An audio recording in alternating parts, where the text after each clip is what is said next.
Welcome back to the Hobby Chop Podcast, the podcast for the people. I am Big Ken.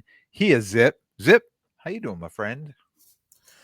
I'm doing good. I'm excited to chat tonight. Talk a little bit strategy and I don't know, kind of what we're doing. And yeah, how about you? What's up with you? It's like a defining moment for a lot of us, a lot of people I talk to. A lot of people are checking their strategies, thinking about what they're doing, thinking about if they should be changing up what they're doing. And I think I've been doing that a lot. Before we went on, you just said the same thing, right? You said the same thing. Like I've watched you and been listening to the stuff you're doing and talk about what's working, Yep. what's not working. And yeah, I think it's that time of year. You get to the end of the year and you start reflecting back at the year behind you, and then the year ahead of you, and think, is everything I did last year, everything that was working last year, will it work again next year, or do I have to come up with something new? Right. Absolutely. And I think I was just gonna say I totally agree. The end of the year just kind of marks it's a mark, right? Like you see like that timeline, it's over. So a lot of people reflect, and I've done that myself, and I know basically I got in my own way this year. Not that anything went bad, but like when I tried to do the whatnot, it wasn't unsuccessful by any means, but I just should have not deviated from what I was doing at all. Because what I was doing was just more lucrative, honestly. Yeah, I mean, probably, here two things. One is it's the end of the year, right? And people are also starting to look at, you're going to be doing your taxes next month, right? What does your profit and loss look like for the end of the year? And for you, right, starting the whatnot, I think in your mind you felt like it looked glamorous, right? It looked like it could be, something bigger than it was. And I thought, and I said to you too, don't you get that much, or as if not more, when you were selling, sending your cards off to somebody else versus moving them yourself on there? And I think even when you finished, you did that, right? You packed those cards off and moved them right out. Yeah, I have like I have several thousand cards going on consignment over the next month of legit. Like when it's all said and done, I had like probably $5,000 of stuff just sitting there, and it was just I didn't realize it became a liquidity problem, because like I was still selling stuff for decent prices on whatnot. Like, don't get me wrong, there were some slow nights that was frustrating, but even like the good nights, at the end of the day, I know the huge table I had of stuff, which is this coffee table stacked of like a foot, like the entire coffee table, stacks of cards of like a foot of like rookies, autos, number, all just sitting there. And I'm like, this is not, it's just sitting. It's not efficient. I'm not keeping any of it. None of it's for my collection. It's all inventory. And I'm wasting my time. That's basically what happened. And also, as I started a whatnot, I had the idea like I was gonna make my own repack product. That was like the end goal with it, because I felt like I could do it in a way that wasn't going to be scummy, wasn't going to be, nothing like that. And I thought it'd be fun. And as soon as I got the whatnot, they came out with those like, we're killing repacks, right? Like, and like, for the repackers that have been there, and I'm sure there's way more leeway than someone who just came on, and it's like all the wind got knocked out of my sails before I even, got going. Yeah. So that was kind of a kick in the nuts, for lack of better terms. But like, what are you gonna do? You know what I mean? So I tried to run with it. It went wet. Like, it didn't go bad. Like, I could have kept doing it. It was just like, it was slower than what I was doing. So it was inefficient by my standards. Yeah. Right. I mean, you've got to wait all week, right? You've got to post this show up. You got to wait for the show to come. And then it turns into, Are we here to have fun? Or are we here to make money? Right? Right. You had your cousin there. You told me how much fun it was having him there running the show and stuff. But at the end of the day, it's like that was a lot of time. That was a lot of work, right? Because there's a lot Yeah. more work into whatnot, even after the show is over, packaging up and shipping Mhm. out and all that other stuff versus just moving that stuff off to somebody else, which is like, you know what? I'm doing the same thing. I'm sending a ton of stuff off to consignment now. Not because it's less work for me, but because I think I'm going to get a better margins with more eyes looking at it than I would be taking some of these things to a show.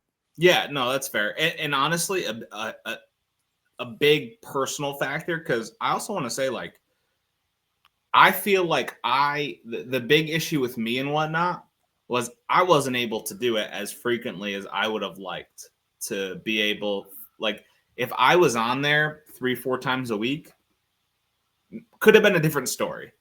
But like, I don't want to go through my personal inventory because I do a ton, right? Like, so I'm busy. I have the baby, and I'll do it. Yeah. Busy, baby, grad school, internship on the horizon. Like, I have, and I'm an emergency worker for the state of Connecticut. Like, I don't have time to do it more than once a week. So, Yeah. like, just flat out, it's a logistical Yeah. nightmare for me. It's like I can't do it as much as you would need to do it to make it worth your while. Me 3 years ago, different story. Come on. I wanted to see you at 2 in the morning I, running the whatnot show. I mean, geez, I would have just too many beers would have been had at 2 a.m. Yeah. Tell you that for the 8 p.m. start, 9 p.m. start, way too many beers would have been had. So it was good that didn't happen. But nonetheless, I'm back to what I was doing before, my whole little method, and I'm already seeing the difference, honestly. Good. My basement's much cleaner. Yeah. And we're going to touch on strategies a little bit more later. Right. But, Yeah. but Kind of got ahead of myself there. yeah, but we were at the big show last weekend, and I broke out my 2022 the National Sports Card Convention, the Zerocool Stranger Things cards. Yep. And if you go back on sports card lessons that I talked almost ad nauseum about that being one of my best experiences at the National, getting these cards, collecting the whole 18 card set. And then I sent it all off to grading to PSA, and I still have an 18 card set, and I had a bunch of extra cards, so I threw them in my case for that weekend. You were there, you see them in the case. We get to talking about pop counts on that, because I said, I knew I had at least 110 that came back out of the 18 cards, and believe it or not, it was Murray. Oh, okay. So, but you like the 11 card. Of course, everybody's watching the Stranger Things. They came back now for the finale, right? Is going on now between now and Christmas. So then you can pick up what you did that day. So there, the 11, because I was at that national too, and if you're at the 2022 national, you remember that Stranger Things exhibit was far and away the most unique and like noticeable and memorable, right? Like not even close. And I remembered it, and we were talking about, because you had the 11 and a PSA 9, right? Yep. Which it was a low. I think it's a total pop of 24. Yeah, and I have 3 of them. Yeah, and it's a low pop card regardless, but the PSA 10, there's only 2 of them.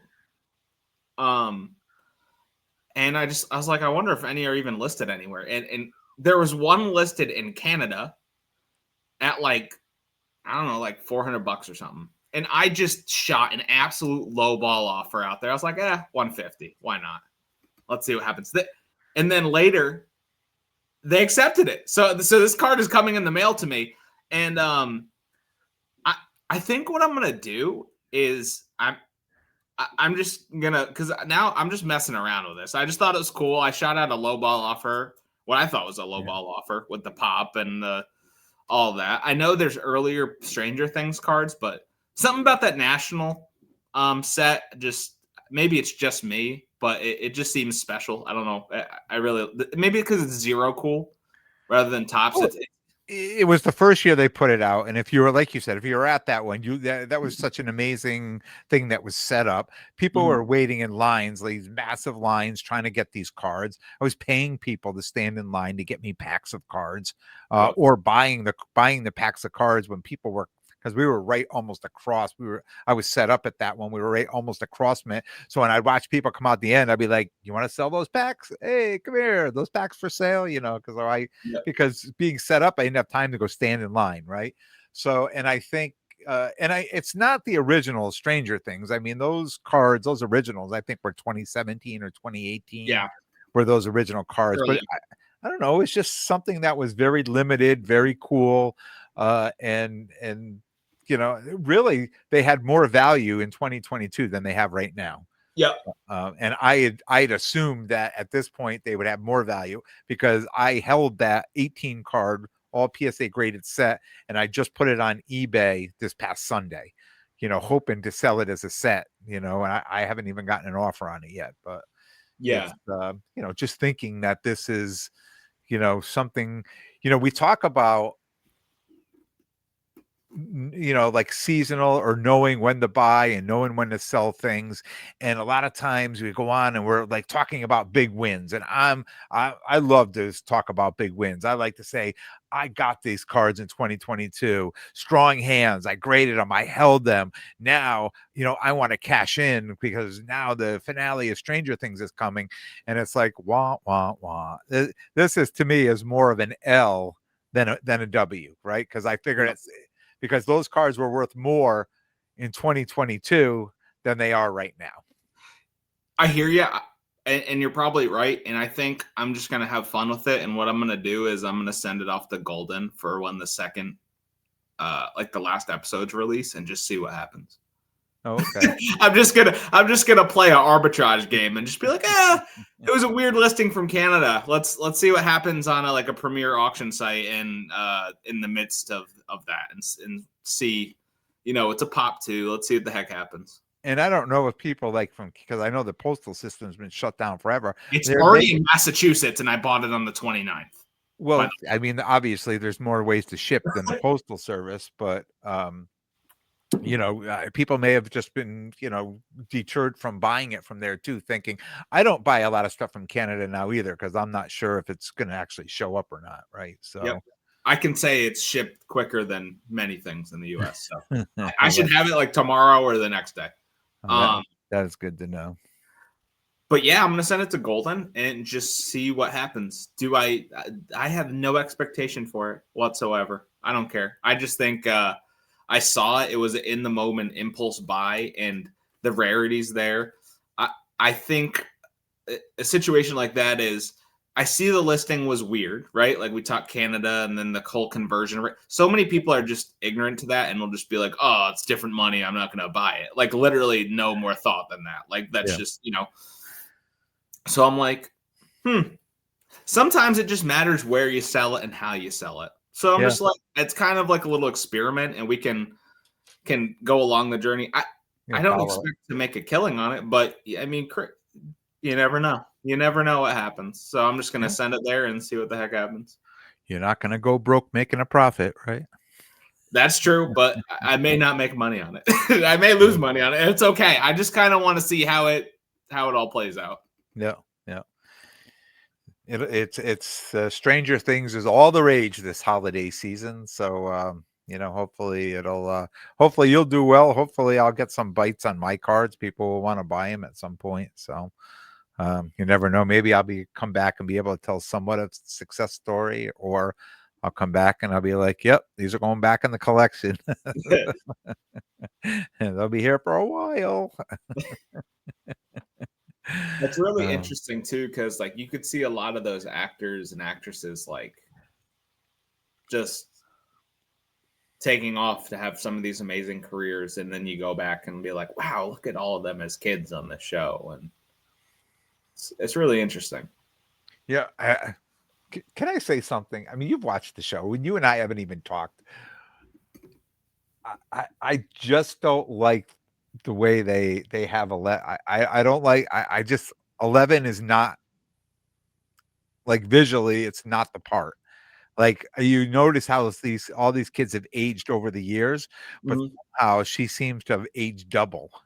Like, and I mean, I don't know how old she is. I'm not saying she looks old, but she doesn't look like she was a kid a couple of years ago. And I they've got her in some outfit that's supposed to be an 80s outfit, but I lived the 80s. I never saw anybody dressed like that. I think it's more than just that, because I think the exposure that we've all had to Millie Bobby Brown versus all the others, all the huge movies she's been in since the last Stranger Things season. Like, you've just seen her more. So I personally don't think it's a 11. I think it's just we're aware, because like Mike grew like a freaking foot. All right. Like Will looked like a toddler compared to now. Yeah. Still the same bowl cut. Like I just like, I don't know. I Yeah. don't necessarily think I think it's more like, I mean, then you have that strike for filming and it adds in a whole nother, Hmm. Yeah, I really haven't seen her on many things. I just oh, look just I watching her on this. I said to the kids, and I said to my wife, I'm like, what is it? There's just something off about her in this part. And we almost thought maybe, she all those seasons she had like her hair was shaved, well, you that know, and, too. and maybe just having hair, and maybe it's hard to see her in a different light. I don't know. But I'm trying to pull it up because I swear I've seen like 5 movies with Millie Bobby Brown since that last one. I don't think I've seen one. Enola Holmes. There's been Enola Holmes and Enola Holmes 2 since then. Okay. And I don't know if I'm out of the loop, but I have no idea what that is.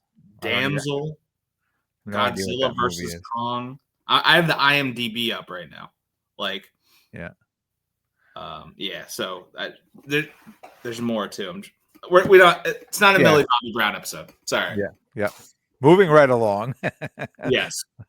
Sorry I All right. asked. No. I know. Just going down the rabbit hole. So All right. when we do these episodes, we have a Google sheet that we kind of put in ideas, topics, and what I put in was I said new strategy going forward ? And then I said not grading as much ? And Ken responded like he thought that was me. But no, it was a question for him. Because I've noticed he's doing that. So I was kind of curious as to like, And what did I put after that? me trying to buy more graded 10s. Fair. That's fair. Money well spent sometimes, it's just, and there's no lines, no waiting, right? And when we're talking about strategy, I'm like, literally, I'm sitting here and I'm very good at running math calculations in my head, right? So literally I'm looking at things and I'm like, okay, so this card at a PSA 10 is $200, right? Or I could buy the raw for $40 and then send it off to grading at 22 or 23 and wait 6 months for it to come back. You know what? Let me find 3 or 4 of the $200 ones and make some lower offers and see if I can get some cards. And it seems to be working out, and for what it's worth, I've talked about this. When I'm buying in a season and out of season, I don't mind paying the full comp now when I know in 3 months or 5 months or 6 months that full comp is probably going to be at 80%, right? Or 75% or something like that.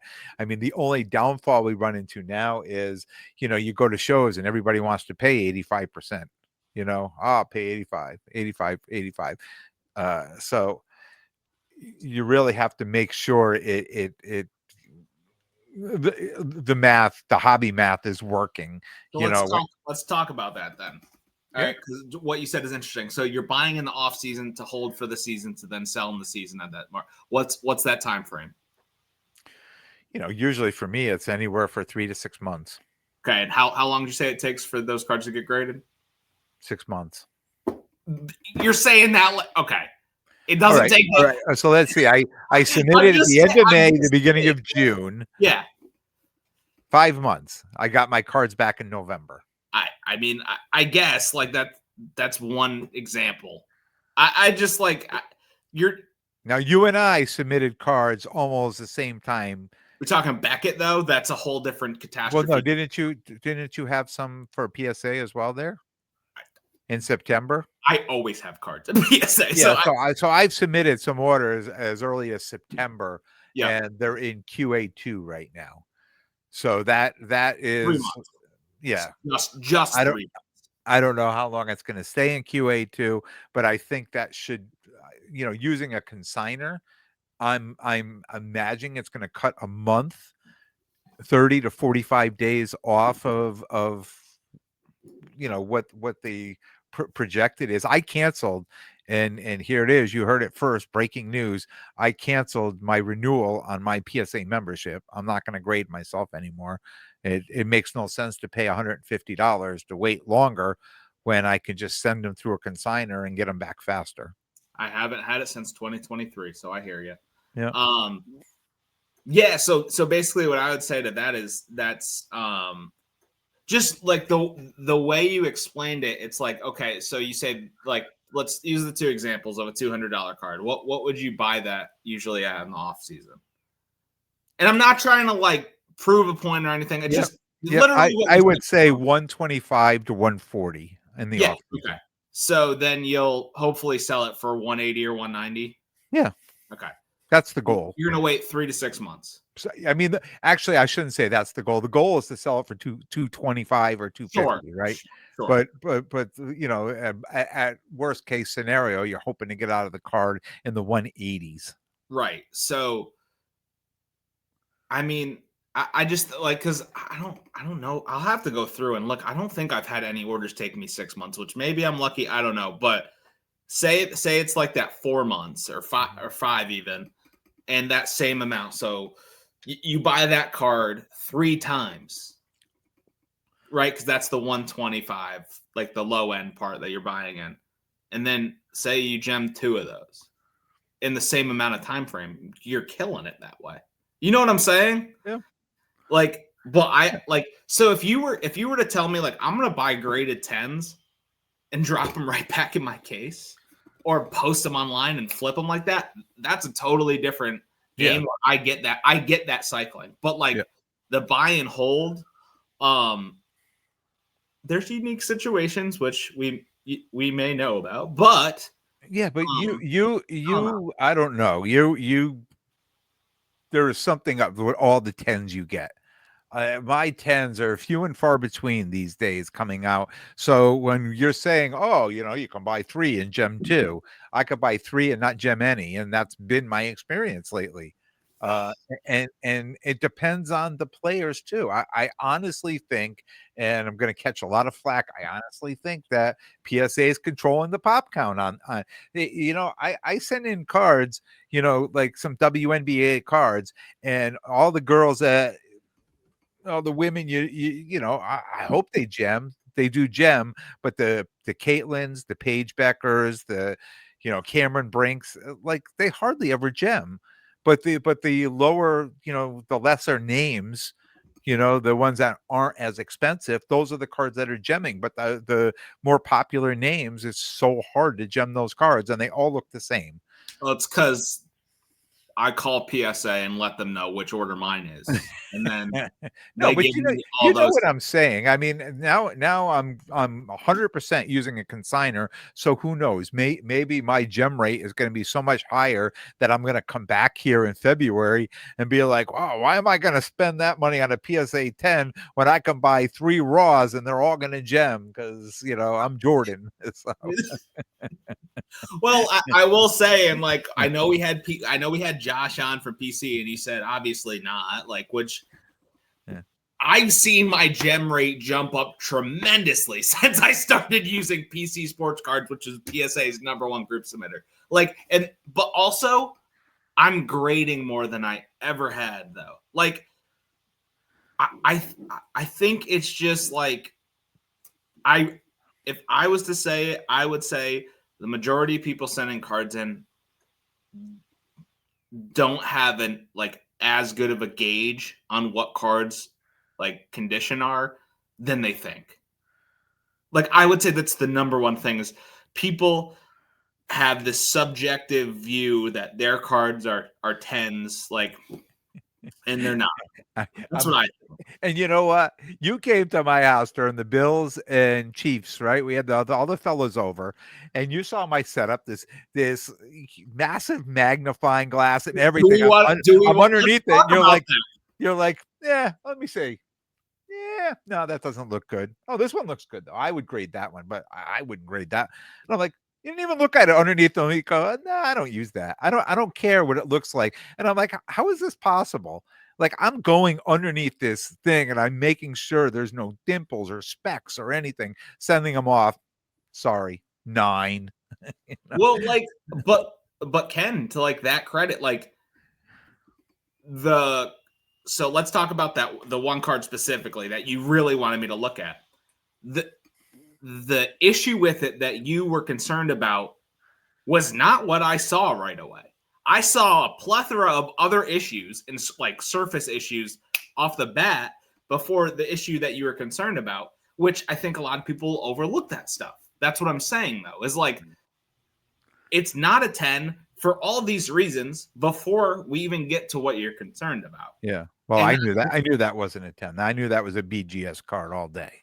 yeah, but like I think that anecdote, that little example is a perfect like is why so many people get smoked grading cards is because like they're like, well, you know, maybe they'll miss it and maybe and sometimes they do miss things, okay? But majority of the time they don't. So I don't know. I really think people are way overconfident about what their cards are going to grade because they're their cards and everyone thinks that they're special. It's like no, none of us are we're all special, but none of us are special, right? Like Yeah. the guy just came back from Chipotle. He's got to run to the bathroom and he's getting through this stack of cards. All right. So 9, 9, 10, 10. You know, it's just I really think people don't assess their cards enough. And honestly, you know what? We should get one of these. And do you think people assess their cards? Yeah. On one hand, yeah, people don't look at it. Do you think that I look too hard? I mean, Yeah, you think I have too much hardware here? well, no, because I also think like different people need different things. Like so, for example, my prescription glasses that I have, they're better than 20/20 vision. Like I have good vision with my glasses. If I had it without my glasses, I'd be screwed. I have a double stigmatism. Everything would be blurry. I would, I'd be screwed. But like maybe you need that light. Or a buddy of ours uses he has an optometrist machine, which I think is absolutely ridiculous. But he was explaining he has some vision issues. So if that's what he needs to do, then cool. But guess what? These graders are not putting it under an optometrist machine. What are they putting No it under? shot. Have you been there? I haven't. We should have Josh back, and he could tell Has us. he been there? I don't know. Maybe. Maybe we could get a tour. Maybe. Let me get a little behind the scenes tour of. Do we get a PSA? No. What I think we should do though is I'd love to ask those questions to like one of those pro like card cleaner grader guys that. I mean, I would hope they know what they're doing. You know, you never know. But I would assume most of them know what they're doing. So, but you never know. But I'd like to get their question. Like, what do you like? Because I know a lot of them like they'll set up booths at shows just to take in like to clean cards or to assess cards and be like, what common misses or like overlooks are you seeing from the hobby public? You know, when they come to you. Because I bet you that speaks volumes to the issue people have like sending. Yeah. My guy Steve, Mr. Minty, does that at the shows, and he'll evaluate the cards. He doesn't clean them, but he'll evaluate the cards for you and gives you a little sheet, tell you what you think it's going to be. And he did that for me out at West Coast, and for a number of cards that just came back from grading. So I'm reaching out to him to get him on just to talk about compare what. Yeah, I'd love that. What he said and what grades we got or what grades I got, and yeah, just to because I think it's probably more important. Like, I think that's such a useful service for a Mhm. lot of people. Like, maybe people don't want to pay the extra money, what he charges, just to, tell you if it's worth sending or where you should be sending it. But um, I think in the long run, it would save a lot of money, people a lot of money that these maybe not don't know how to look or where to look at a card, or what they're looking for in a card before they get sent into grading. So we have a friend who does nothing. He buys the card, he puts it in his sleeve, and he doesn't even look at it. He sends it off to grading, and I don't know how he gets tens. uh, No comment. Okay. But yeah, I just talking about strategies. If I was setting up at shows more regularly, I would buy more graded cards for sure, just because you need it to have stuff in your showcase to make the table cost worth it, make your time worth it. But I'm not, so I just keep grading more and more cards that I can, and I play that forecasting game of, okay, what's the turnaround time, what should be selling there, and what I love about that, and this will be a good segue into the next topic. The thing about that for me is, like, if you can buy a raw card in the off season prices, get it graded, then you get the multiplier of in season and the grade. It's it's like you're double dipping, right? Like that for me, I think that's the best case scenario, right? yeah, you just have to be able to forecast the right players. The better you forecast it, the more profitable you're going to be. I think the I agree, but I also think the thing with that is, like, don't deviate from the chalk too much. There's no reason to. There's no reason to. Like, you can grade the top names.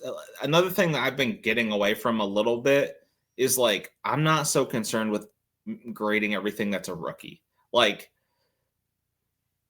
there's all 2024, 2025 Shohei Ohtani and Aaron Judge cards that look cool that you can grade and make it worth your while to send a grading to. And it's just like, it doesn't really matter what happens with them. Like, unless something crazy happens that no one could foresee, right? But, like, there's just ways around that. Like, yeah, if you're jumping into, like, heavy prospecting, you could get burned, Yeah. I guess.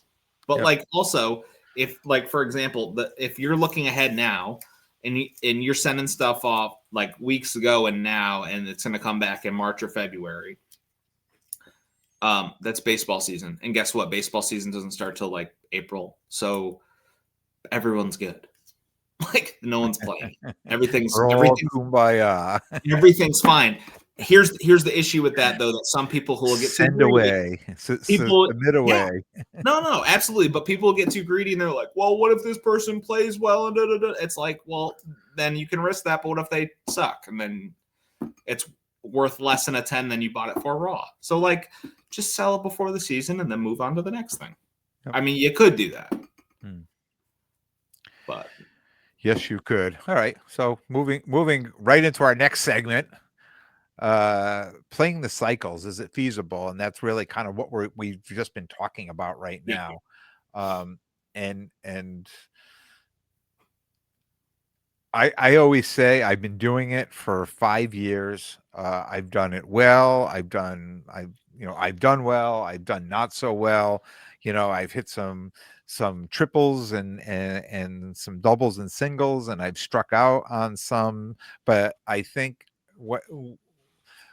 when you put up there playing the cycles, all I could see in my mind, all I could think about was, to me, it was the same as grading. If I've got 10 of these cards and I send them in, right, and I get 4 10s and a couple nines and an 8 and a 7, the 8 and 7 I could basically give away, right? The nines I break even on the grading, and the 4 10s pay, is like, puts all the money in my pocket, right? mm-hmm. And to me, that's similar to playing the cycles, right? It's like you don't want to go all in on one person, so you want to spread it out. You don't want to get, you want to get a couple of secure players in there that that they're going to do well, right? And then you want to, take a few swings to the fence, right? A couple guys, you're like, if this guy does well, like these cards could pop off, a little prospecting on something like that. And that's kind of my mindset in doing this. And like I said, sometimes I've had a lot of W's, and sometimes there's been some L's in there too. So it's definitely, you take a chance unless you play it really safe, which I know you're about to say, play it safe.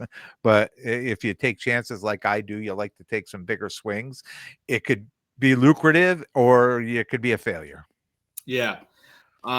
You play, unless I'm missing one, but you play one cycle really well every single year, and that's football. That's like your. I know you said recently you're getting away from football and all that, but realistically, like if you go over the history of your podcasting, Yeah, buying football that's what I like. That's what I like. Yep. That's what I'm saying is like you have that down pat. Mm-hmm. The thing with that is that's great. What I think is people can literally do that for football, baseball, and basketball year round. Except it takes a tremendous amount of research, information, and just time to understand what to be buying and selling all the time. Yeah. And you have to know the sport too, right? I mean, you have to be invested somewhat in any sport to know, who the prospects are, who the players are, and then, kind of have an idea of, the scheme and the playbook and all these things going on that really will offer a player like the ability to really do well, Yeah. to be able to take a chance on them. So that's why I've probably done so well in football, because I'm so invested in it every year, from just watching it to the fantasy football and all the way to the draft and out of the draft, and like I'm just so invested in it. So I'm listening all day long to sports people talk about, mostly football, 95% football I'm listening to. So, yeah, so I'm really invested in it. So that's probably why I do so well. And I consume content to keep me up on those three sports, and I feel like that really helps me out. I think that's something you can do, but you can get behind really quick. That's the thing, is like you can get behind really quick if you're not updated, educated on everything, and that's what makes it so difficult. Yeah. So Yeah. so if you're going to play the cycles, you need to be invested. You need to really put the work in and know what you're doing, what you're buying, and really what your expectations are when you're doing that. And I think you have to act accordingly. And then even more important, you need to understand when it's too late. Yeah. Yeah. Right. You need to know when to cut your losses. And no Yep. matter how much you spent on some of these cards, you're like, look, either they're going to go in the box on the shelf and go in there with all the other players I whiffed on, or I'm going to throw them out in the case because there's still some value to them, or throw them online or consign or whatever, and just take what I can get and just move on. Take that negative money and turn it into positive, purchase somewhere else. Yep. And I just think like I do think though, like I'll reiterate it one more time, is there are always safe names within sports that will have little up and down ticks like through the season out. Like for example, like just some guys in basketball that like I'll always like buy and grade: Curry, LeBron, Anthony Edwards. Which Anthony Edwards to be in that same breath is crazy, but truthfully, the card market of his is so strong, like it's ridiculous. He's literally Luka, Jokic, Giannis, like those sort of guys. Like I'll always buy them. I'll always buy. And baseball is like Ohtani, Judge, Witt, Skeens, now Yamamoto probably. Like there's names in every sport that you can just buy and grade.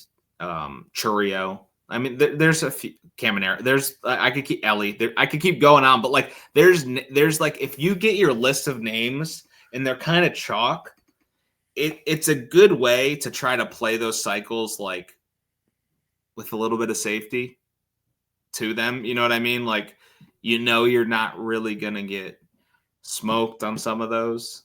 And for football, I mean, Jesus, it's like just the quarterbacks. Just the QBs. That's it. If you want to play chalk, right? Yeah. Like you can do some of the wide receivers and running backs. Don't get me wrong, but like if you just want to play it super safe, just do the quarterbacks. And like you could find some retired quarterbacks too that you can Yep. invest in that, make some money And on. it's just like, I think for people trying to learn how those cycles work and move before you start getting it, like, because the crazy upside we talk about too is like, if you do kind of go after one of those prospects a little bit, you can really multiply like how that works out. Mm-hmm. But it's definitely not the safest way to do it. And there's a lot of safe basketball. I miss Shea Gilgeous-Alexander. But like, like if you were to go through my grading orders, see a lot of similar names. Yeah, and it's not by mistake. Yeah. See, it's not my lane. I know the names of those players, and I know it's easy enough. And people have said all the time, "What's hard about it? Just know the names and buy the cards." Well, that's easy enough, but we know with football, I mean, you could buy absolute cards or you could buy prism cards, and there's a big price difference between the two. This is what I'd say with you, Ken, is you have enough card knowledge where the keep it simple stupid with the right names would work for you. You have enough card knowledge to do that. I get like the person coming in or whatever, but you specifically, you could do that. I'll just stop you there and say that, because would you disagree with that? No, I mean, basically what I've done in the past with that, and I can certainly tell my strategy is even if I wasn't sure, I would look the card up, I would see what the value is in the card, and then I'd look to see how often it's selling. Yep. Like, how often it's selling. And if it's selling a lot, I would find it to be a liquid card. And then I'd go, see, the 6 month averages on the prices and, try to buy into it on that way. And sometimes I would get into it and sometimes not. And what I used to run into a lot was selling the card and try to have that same conversation. People come up and they'd be like, "Oh, did you see what this guy did the other night?" And I'd be like, "Yeah, no. I don't watch basketball," like that type of thing. And really not have that good rapport with somebody where they could go to somebody else and could have that same card in the case. And they'd be like, "Oh my God, wasn't that amazing when he did this and that? And he went and did that." I'm like, "Yeah, what are you asking for that? Yeah, okay, I'll take," So I just think people become more comfortable. So that's why I always thought I stay in my lane. Like if anybody came up to my table and asked me about a football game, I watched every game. So I've seen every play, so I could have that conversation. And same with like the WNBA or the women's basketball. I watched those games. I did the same thing with women's soccer, right? I watched those games so I could have conversations with people. Unfortunately, some of those cards aren't as lucrative as, I probably should be watching more basketball than. Well, no, if you don't like it, you don't like it. I'm just saying, I guess maybe I'm talking out there. I'm just saying for you, like if I was a dealer, some of the things that would walk up to me, like just like those names, if they look good enough and you can grade them, just that's the type of stuff that like grade it and then just auction it. Don't even worry. That's what I mean, right? Like that's what I mean. Because then you don't have to worry about that conversation and you could just collect the money. Right? Like because cool, I don't know what Curry did, but I bought it raw for 20. I bought it raw for $20 and it just did 130. So that's cool. Like, hope he's doing great. Thanks, Steph. Like, you don't need to have that conversation. That's what I mean. It's like you have enough card knowledge and you have enough sport knowledge where the names were like stuff that came up. I would assume you could just do that and not worry about it. Yeah. But keep it moving. Exactly. Yeah. So before we jump into the playoff picture, I do have to say I want to talk about this Allen and Ginter product that just dropped today that I would have no interest, absolute zero, negative interest in this product. I nailed that in our group chat, by the way, didn't I? And it well you knew it was a celebrity. and the first thing I noticed this morning was that they have all these celebrity autos in there, and Yeah. some of them are these reality TV people that I watch from the challenge and things like that. And I was like, wow, I'd really like to get some of these cards. So I went out and I first of all I went to Whatnot because they were breaking everywhere, and all of a sudden I realized that they have all these teams. You want the Mets, it's 60. You want this team, it's 30. The A's, I think it was the A's that was probably the most expensive team that I saw there, right? And then all of a sudden I get to the celebrity cards and it's $350 for a case, and I'm like, how is this possible? That is a baseball product, and all the whole team. You picked the whole team. Every player from that team is not. Most teams were under $50, but when it got to the celebrity cards, it was $350. I'm like, why didn't they just make a celebrity box and not even worry about baseball? Because I think baseball was second thought of when it came to this product compared to the celebrity cards. I mean, historically, there's some really cool celebrity cards that come out. I don't know the big chases. I know who was the person that you are chasing. Cara Marie from the challenge. Okay, yeah, I have no idea what that show is or who that Yeah, is, but yeah. you have Cara Marie. Message Ken, and I guess. I I can't, and don't I know. can't believe CT's not in there. Cara Marie's there. See, and if you watch the challenge, you know what I mean. They put Wes in there instead. Come on, man. I have no idea what that means, but No, there's a lot of names. I saw shout out Wes. there's probably 80 or 90 celebrity people in there, right? Yeah. So, but how many celebrity car? I haven't even watched a break. I was going to watch a box break. I have But no idea how many how come many out. celebrity cards could be in a box? I don't know. Obviously more, because that's what people are after. They're really not after baseball. They're after the celebrity cards. Or they're super short printed and they're a big. I don't know. I wish I did know a little bit more, but I know like years past, like I know there's like a Post Malone. I think like there's a Dave Portnoy one that's pretty big. Yeah. I think Anthony Bourdain is like a huge one too. Like there's some really big celebrity cards. I think some of them sign too. Yeah, And I think so a lot. yeah, I think so all the celebrity cards have an auto. so that's really appealing to a lot of people. And for like a baseball product, it's something cool that just makes it fun. I It remember growing up.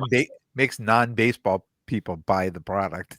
Yeah, no, and truthfully, like I like how the Allen and Ginter cards look. They're very different. Also, another thing, they grade pretty well. They grade really well. Good to Like know. if I ever see like if I'm bargain boxing and I ever see like a raw like schemes, Allen and Ginter card is probably $2 or $3, and then a 10 it's like 50 or 60. So I always pick it up because it's just they gem well. So it's just like stuff like that, like little things like that. And that it's a product that goes overlooked. Actually, at the big show, I picked up and it's out at PSA now. I picked up a 2022 blue because so Allen and Ginter is mostly paper stock, but they'll have like chrome cards in it as well. And it was a blue color match Bobby Witt Jr. Allen and Ginter chrome. So I picked that up. I like Allen and Ginter, but it's a cool product. So definitely check it out. It's something that if you don't do baseball, obviously, like you said, there's still some appeal to it. So if you like reality TV, see, if I pulled that, I would have just been like, oh, yeah, like most people did with the women's basketball in college. That's right. I know, college. chasing Cooper Flag, but he's looking pretty good. So I get Con can nipple. You want to talk about your hot box? Yeah. Well, I'll talk about my hit out of the hot. I'm not going to go through all the hits, but the big one was Hannah Hidalgo. It was a Bowman Chrome U 2025. I bought two of them on so yeah, here's a story. I bought two of them for Black Friday, but I actually bought them on Thursday, on Thanksgiving Day. And they arrived Monday, and of course, gave it to Sherry. You pick, and of course, she usually picks the best box. So, whatever, it's got something good in it. So she picked and gave me the box, and I pulled four autos, case hit, and I pulled a red Hannah Hidalgo, true red, not the first, true red, 4 of 5. which is already on its way to PSA. That card was in very good condition. So I was super excited about that. But I had the gold Connuple, right? As they say, Connuple. I think it's Knipple. Knipple. Yeah. I got a gold to 50 of him. Yeah. You know what that comp's at? I bet you'll be. Did you look it up or no? I did. It wasn't a lot. I don't think it was that much. PSA 9 just did $125. Yeah. Well, like I said, it's not a lot. What do you think the Hidalgo is? It's like Well, 300. yeah. Well, I know somebody who just bought the 505 for like $600 and PSA 10. So So yeah, it's like I 300. think the raw is like 300. Yeah. 280, 300. So yeah, hopefully this I one. mean, talking about a player like Knipple who wasn't the main chase and is now in the NBA, and that card's going up. So it's interesting you say that, because I think I have like 4 or 5 of his autos, the Bowman U autos. Sell them immediately. Yeah. So I should just dig them out now and sell them. Yeah. Oh yeah, because I think he's actually ahead of Cooper Flagg in the Rookie of the Year race right now. Oh wow. Oh yeah, he's playing unbelievable. Yep. Oh, I'm gonna have to send them all out to consignment. Yep. Playing unbelievable. All right. So good to know. Let's talk playoff picture. Really? Do we have to? What's crazy, Ken, is if you look at the playoff picture, your team is one above my team, which is really pathetic, isn't it? my Dolphins dwellers. My Dolphins are 5-7. Your Chiefs are 6-6. That's strange. Yeah. The Dolphins end with a better record than the Chiefs this year. They could. I think we have a really easy schedule the rest of the way. So, well, I mean, Chiefs have to win this week. I mean, I think they have to win out the rest of the season just to get there. This is a huge game though, because the Texans have to win and the Chiefs have to win. Yeah. And the Texans defense might be the best in the league. If we go through, if we look through this, I don't have the list here, but you know how we picked back at the beginning of the year. Yeah. You know, we had Bill, but I think we both had Bills for the AFC East. I had for division, yeah. Yeah, I had the Broncos, which are winning the division. AFC North. I don't know who we had there. I had the Ravens. Because I had the Ravens. I had the Ravens as my Super Bowl team. Yeah, I had the Ravens too. AFC South. Who else is in the South? Oh, I had the Texans. The Texans. Oh, okay. Yeah, I think I did too. Yeah.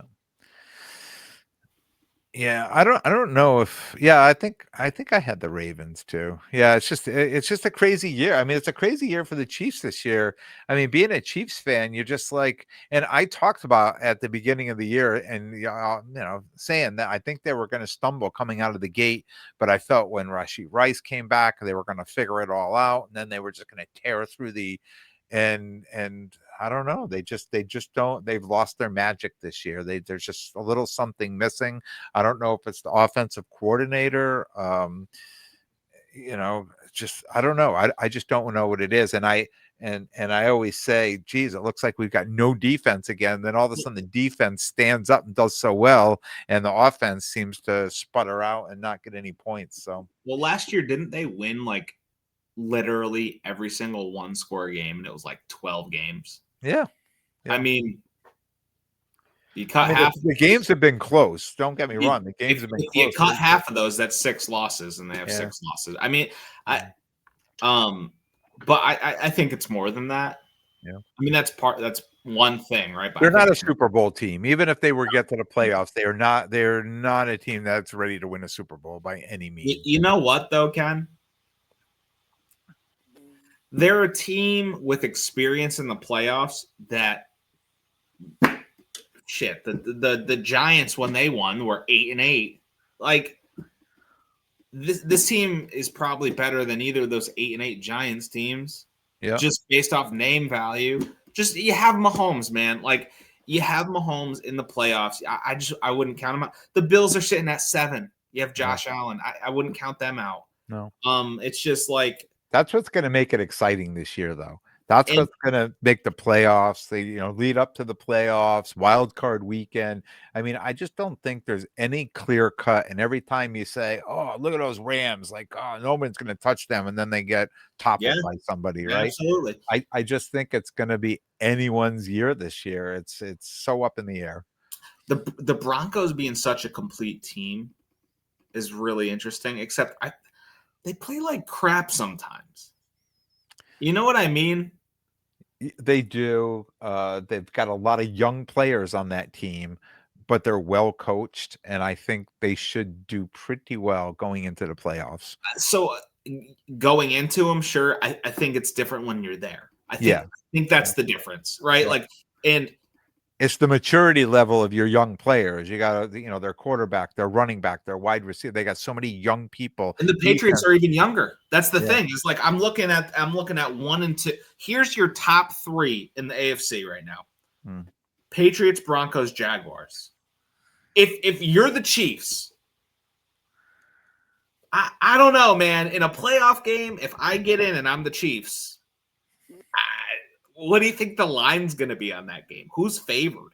Right? Mhm. Like, honestly, like, Well, the Broncos, I think it was 17, week 17, Chiefs played Broncos. So, I but I mean, don't know I if mean, the Broncos getting have the division wrapped up by then. They may be what resting players. that's what I'm saying though, man. Is like, and like I don't like the Cam Newton, the Patriots are fools gold. I don't think that's true, but also I know they're inexperienced. Hmm. Like Yeah. they have an excellent coach as well, but they're inexperienced. And it's funny because we say the Patriots, who's their number one wide receiver, right? Diggs, But not really. I mean, he is, but not really. And then we look at Denver; it's the same way. Who's the day? There's no stand. They don't have the Jamar Chases and they don't. Sutton is not like how it used to be. Yeah, No, no. Then they got that the young kid, um, Troy Franklin. Troy Franklin. Yeah. So yeah, it's interesting. It's just like they all those teams like they're one piece away, one piece of the puzzle away from being a dominant team, right? They Yeah, just they all need that one piece. and you know what? You know what's funny is I think with the Patriots and Broncos, it's experience. With the Jaguars, I still think they're fraudulent. Call me crazy. I Jaguars? No, they're not going anywhere. They're not winning anything. He is that they're third. Trevor They're Lawrence is They're not 8-4. Trevor Lawrence is not winning anything. I'm telling you So, right now. so Ken, this is what's crazy about the AFC is those are the top 3 teams. Then 4, 5, 6, 7 are Ravens, Chargers, Colts, Bills. Ravens are done too. There's something wrong with Lamar, and that team is done too. That team's cooked. The Ravens are cooked. Here's the thing: if the Chargers were The Bengals could. I don't know if they have enough. If they have they have enough. an 8% chance to get in the playoffs. If they They're have enough behind run, my they have enough runway. But if they do, they could go on a tear and make it to the playoffs. The Bengals, because they've got a lot of pieces there.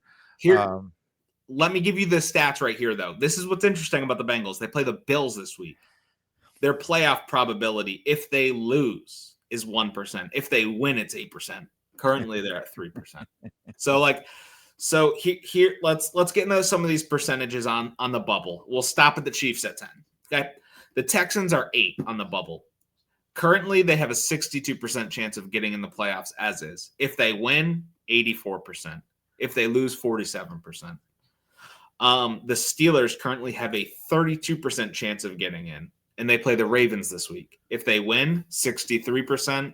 If they lose, 18%. They don't deserve a playoff spot either. 6-6, and they're winning their division. Right? Yeah. And then the Chiefs, they're currently at 34. If they win, they have a 48% chance. If they lose, 11%.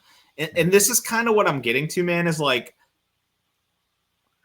well, I have to stick to what I said, that they were going to somehow make it. Chiefs are going to somehow make it to the playoffs. I don't think they're a Super Bowl team right now. They could turn things around and surprise me and put it all together. But I think the biggest surprise I've seen on there is one was Rice coming back, as how well they utilize him.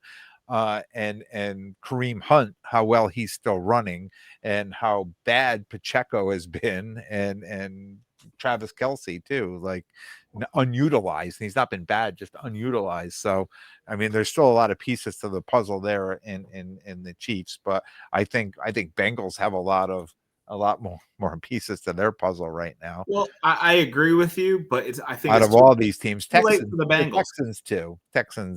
They've got Texans got a great defense. You know what, man? They're the team that like who do you? The Patriots look so good, but they've had one of the easiest schedules in the league. They really have. The Bills are so inconsistent. The Colts with hurt Daniel Jones is different now. The Chargers are not Dude, healthy. how do you play with a broken leg? That's impressive. I broke my leg back in high school playing hockey, and I had a You know what's you know cast all what's the way up to my hip. you know what's sad? They're letting them too because they're like we have Anthony Richardson. So Oh, Jesus. the Yeah, hopefully, Anthony, I'll go pull all my Anthony Richardson autos out and sell them as fast as I can. the Chargers if they were healthy right now would be they'd be my dark horse, dude. No, that's another team with all kinds of problems. I don't know if they even know what they're doing over there. Well, their best lineman got hurt before the year. Then Joe Alt was hurt, and then he Yeah. came back, and then he Then got he hurt because then he Slater's out for the season before it started. So you have both of those guys hurt, and then Omari and Hampton is he back? I don't know. They're just banged up.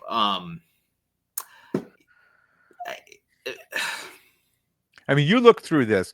You look through and I'm looking at the same thing you're looking at. You look through all these, and you say, okay, you really need a quarterback. You really need someone that's going to quarterback a team to NFC or an AFC championship and to a Super Bowl. And we've And only talked AFC, yeah. And when I look down the AFC and I look down the NFC, I see a lot more quarterbacks in the NFC right now, Agreed. between the Rams, the Eagles, and the Packers, and even 49ers, right? Darnold's been really good this year too. I mean the 49ers are 9-4 and Brock Purdy hasn't been there half the time. So it's just amazing that they've got such a good record. Ken, how about this? What if you took the Cowboys and put them in the AFC? Would you I would be like they're running through. Yeah, Cowboys really found their stride too. Their defense has really turned things around, and that was their Achilles heel, and it's really stepped up and started playing. So, yeah, it's wide open. I mean, that's why we put this on here, because we just sit there and you look at all these teams, and we can sit here and talk for another half an hour, and it's it's anyone's game right now. Like if you go on, you go on to like FanDuel or DraftKings or whatever, you can see what the spreads are, but you could probably pick a few, long shots and do pretty well. That you're probably going to be. It's probably not who that you think it's going to be there come the end. So that's why I'm so looking forward to the playoff season and the run up to the Super Bowl. Imagine if we said the Bears and the Patriots were going to be the 1 seeds. And how about the Rams? Matt Stafford was like, the reports were verge of retirement with his back. Yeah, bad back. Good. And then he went in like that chamber. They give us the old okey doke. He went into this chamber, and now he's literally going to be the MVP. Our quarterback's using a walker. We don't know what we're doing. Oh, but look, he's back. He's the MVP. He's probably the MVP now. It's crazy. I mean, I feel like the AFC is way more. The NFC has way better teams, right? Like if you just look 1 through, or like you're more confident in them, right? Or no? The NFC? Yeah. Yeah, I'm more confident the NFC is going to shake out. The cream is going to rise to the top. There's going to be a top 3-4 teams there that are going to be fighting it out. The AFC, there's going to be 4 teams there fighting it out. We just don't know which 4 is going to be there at the end. Do you think the Patriots they're like just too early? They're too young. I think they're going to go deep. I'd be very surprised for them to get to a Super Bowl, but Yeah. they should win a game or two in the playoffs Well, they're going to get a bye, right? if they're the number one seed. Yeah, Yeah. I mean they're tied right now, aren't they? Tied right now with the Broncos. They're Same. they're listed as 1 and Broncos 2. They're 11-2, and the Broncos are 10-2 and now the Pats are on a bye week. Oh, okay. Yeah. I it's like I'm just looking at the AFC, and it's so crazy. Is like you know who's won a playoff game in every single year of their career is CJ Stroud, which is weird to think about and say. Yeah. But Well, that's with what I that, said. That team is that Texans team is a very good team. They've got a very good defense. Stroud's been out for a few games. He's back now. you know, So it's crazy, man. Depending how the season shakes out, like if they somehow can because the Jags play the Colts well, yeah, I mean, look at that AFC South: 8-4, 8-4, 7. 7-5. You know, it's going to be a tough division. Yeah. If the Texans get in, I don't think anyone wants to play them with that defense, though. Yeah, and Broncos have a very good defense too. Broncos are a very good team too. Yeah, I just don't. I get the quarterbacks in the AFC that we think should make that run to the playoffs. The only one that I go look down the list, I would say Stroud, Bills and Texans, Stroud and Josh Allen, because the Colts, the Chargers, the Ravens, the Jags. I mean, now and then you've got Patriots, Broncos, which that may be. I don't know how the playoff pairing is going to come out, but your 4 top teams should probably be Patriots, Broncos, Texans, and Bills. I mean, that's what it should be. Will it be that way? I don't know. I think we're gonna get the 3rd seed answer this week because it's Jags and Colts, who are the 3 and the 6 seed, and the Jags are ahead right now. So if the Colts beat them, the Colts may be the 3rd seed. And honestly, like they beat them on a broken leg. Dude, it's just like I don't know the Jags. I just don't trust them at all. Like it's crazy to me. They're 8-4.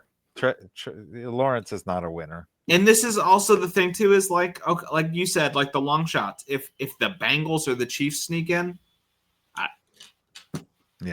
wouldn't surprise me a bit if they're in the AFC Championship game at all. Yeah. So. Yeah. All right. Well, only time will tell. Be excited. Watch it come down. Yeah. But, all right, kid. On that note, we'll wrap this one up, right? Yeah, we'll wrap this one up. So what do we so then we'll see how this goes. And we'll figure out if we're going to record or go live next week, one or the other. Sounds good. But either way, I will be back Sunday with a brand new episode. Anything before we go?